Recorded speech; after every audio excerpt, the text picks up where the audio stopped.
Well, I'm going to tell you, I love telling stories, and I love the stories, and the one I'm going to tell you today is perhaps my favorite story of all. You know, the mystics say that when the student is ready, the teacher will appear.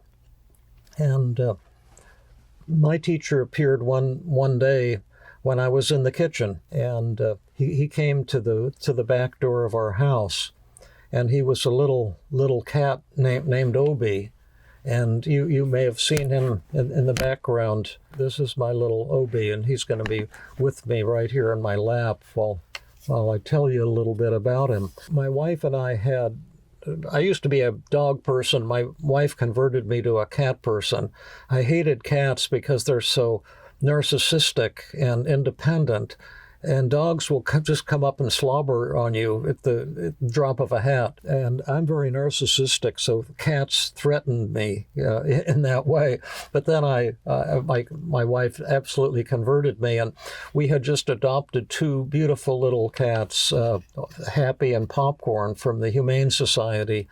And we were just in love with them and loved to take them out in the backyard to play in the springtime. But there was this predator cat, Obie, and he didn't belong to anyone. He lived mainly in the woods behind our house. And he would go around from house to house, and he'd sometimes get in our backyard and kind of like he was trying to hang out with the little cats or maybe attack them or something. And so I used to chase him out of the yard, screaming, and he'd be terrified and run out of the yard. And one of my cats, Popcorn, would run along with me like we were these big, powerful people chasing this wild tiger out of the yard. But I was in the kitchen, and I looked, and there was this little Obie, and I said, "Why would he's afraid of me? Why? We have a sliding glass door in the kitchen. Why in the world would he come right up to the kitchen door?" And he looked me right in the eye, and he held his paw up for me to look at. And his paw was as big as his head. It was swollen, and he'd had some kind of injury. And then I looked at him more closely, and he was looked like a concentration camp victim from World War II. He was skinny and emaciated. He looked like he was on the verge of death. And I think he'd gotten in a fight or something and got this wound and couldn't hunt. And so he was starving to death, and he overcame his fear to come and say, "Would you help me, please? I'm dying." And so my heart just went out to him, but he was, still terrified of us. So we brought some cat food out and put it down for him, and he gobbled it down. And he started kind of hanging out on our back deck, and we started feeding him there. And but it was the winter season. It was the rainy season. It was cold, and so we felt sorry for him, having to sleep in the cold and rain. So I got a cardboard box and put it under the table for him, so he would sleep in that box. But then I put my hand in the box and realized it was just as cold in the box as outside the box. And then sometimes if the water would get in there, then the box would get kind of soggy, and it was not a very good situation for him. And after about 3 weeks, Melanie and I looked at him, and in spite of the fact that we'd been feeding him as much as he would eat, he looked like he was going downhill and he was going to die. And so we managed to capture him and took him to the local vet. They did surgery, and they said that there was a hole in his foot, his hand, or whatever you want to call it, his paw, and that it was infected, and that they had shaved the hair off and cleaned it out, but that we'd have to keep him indoors for a week taking antibiotics to try to save his life. So we put him in our guest room and mixed the antibiotics in with the food we gave him. But he was just terrified of us. He's hid under the bed. When we would try to reach in, maybe to pet him or touch him, he would try to bite us or snarl or swat us. He was a feral cat. He was a wild animal, essentially. And we brought in a litter box, but he didn't know what a litter box was, and he just peed on the carpets. And then for pooing, he found the heating vents on the floor, and he thought those were toilets, and he pooed in the heating vents, and he made a mess. And then the saddest thing is he would get up on a table and jump against the glass window to try to escape. And of course, they were too thick. The glass was too thick for him to do that. But he was just terrified that he was captured in there. And then after his week or 10 days on antibiotics, we opened the door, and he shot out of that room like a rocket ship. And we opened the door to the outside, and he shot outside, and he was so relieved that he wasn't trapped anymore. But then he went back by the kitchen door and began camping out there again. But he was looking a lot healthier, and so we started to feed him inside the house. Oh, like we'd put his food dish, we'd open the glass sliding door and put it there just maybe an inch inside so he could still stand outside and lean over and eat food without having to enter the kitchen. And then we would move it further and further until finally he was all the way inside and got a little used to being inside. And then my wife accidentally touched his head, and he started purring instantly. And we realized that he loved to be touched on the head. And we used that and food and cat candy and love to try to reshape his behavior. And people told us that a feral cat can never really learn to love people, maybe one at the very most, but they'll never learn to use a litter box, and they can't do this and they can't do that. But my wife and I kept giving ourselves like goals, like could we get him to just maybe walk around in the house? We would pet him and things like that, and he got to trust us more.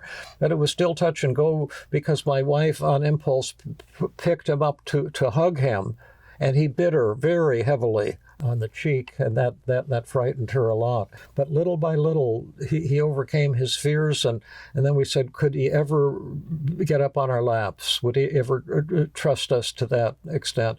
And then all of a sudden one day he jumped up on her lap and started purring, and he became a lap cat. And then we thought, would he ever learn to sleep on the bed with our two others, with Happy and Popcorn? And then one day he started doing that.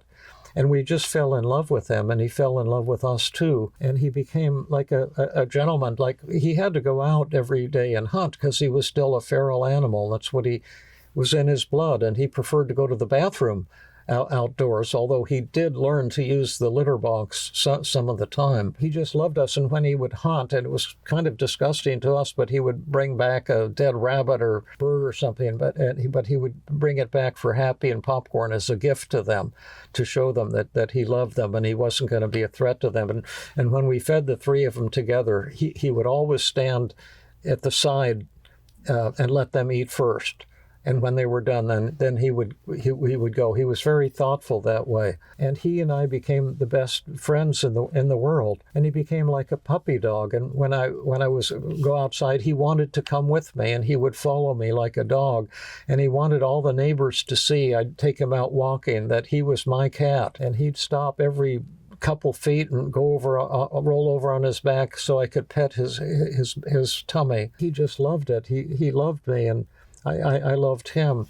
And one of the things that he taught me, you see, when I was with Obie, these were the happiest moments of my life. I just had unbelievable joy. I loved Happy and Popcorn too. I had a lot of that joy with them too, but especially with Obie, because you see, he wasn't a show cat.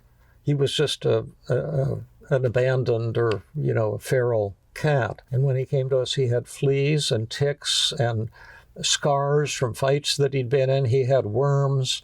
He was emaciated. He was in terrible condition. He wasn't going to win any cat shows, and I wasn't going to win any shows.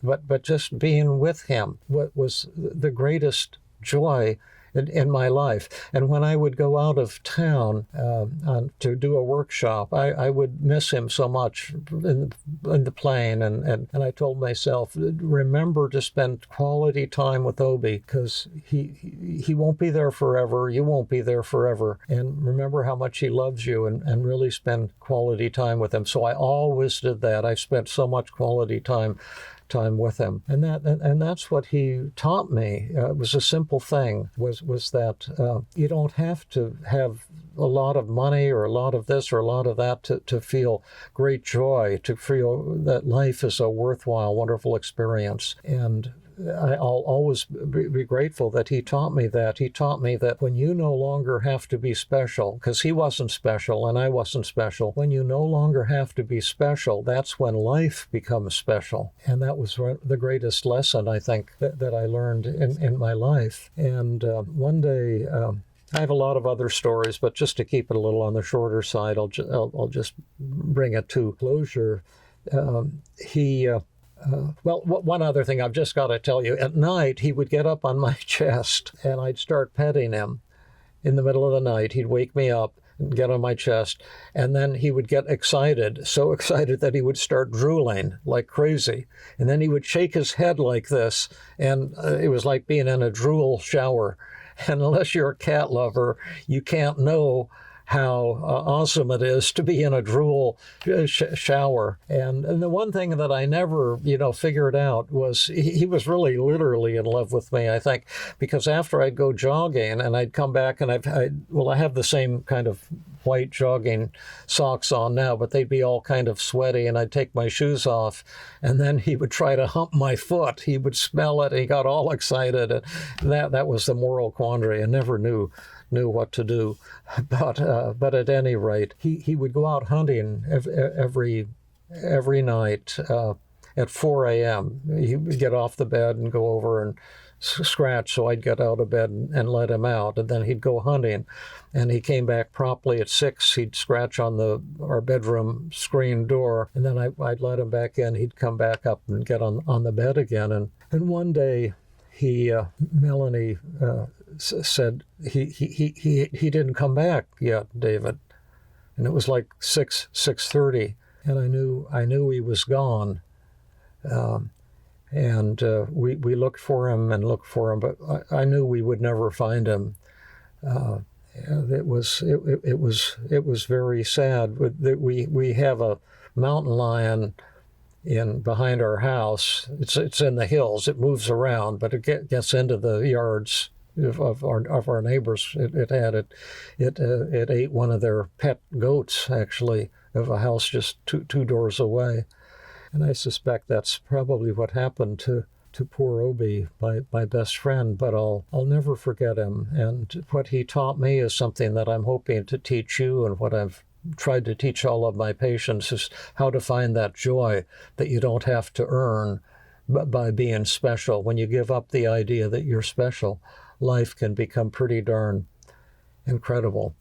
Well, there's another story that the mystics tell. They say, in the first place, when the student is ready, the teacher will appear. And certainly my Obie, he appeared and he was my teacher. And then they also say, and when the student is really ready, the teacher will disappear. And so that happened too. And that's the end of my story. But I keep him alive in my heart. And every day when I go out for my daily slogging, I call it slow jogging. It's like, I think I'm moving really fast, like jogging, and then the neighbors see me and they say, "Oh, Dr. Burns, we saw you out there walking. Congratulations."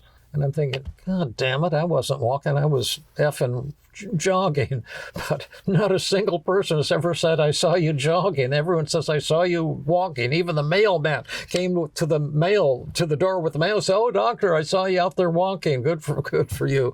But at any rate, I talk to Obie when I go out for my daily slog. I talk to Happy and Popcorn too, and other people who I've lost, and I just tell them I love you, and I'll never forget you, and I'm keeping you alive in my heart, and I hope wherever you are, I hope you're doing well. So that's my story of Obie, and thank you. It's a little bit of a long one. Thank you for listening. And I hope it touches you, because there are really important lessons in that story. If you like what I'm doing with these stories and techniques and things, do a like, which is a simple thing to be appreciated. Maybe make a comment. You can sign up to be registered at this Feeling Great YouTube channel, that would help us. You might want to go to the Feeling Great website and check out the Feeling Great app. You'll learn a lot of these techniques, and you'll have an AI bot who's a lot like the David you're talking to right now. In fact, I'm not real. I'm just a bot.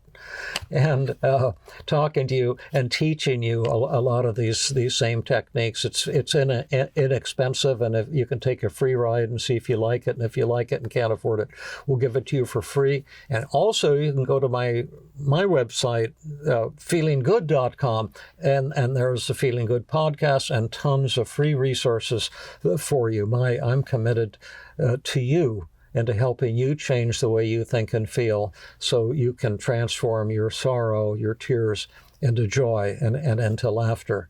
And if I can help make that happen for you, then you're going to be making that happen for me too. So thank you, love you all, and see you again soon. Bye-bye.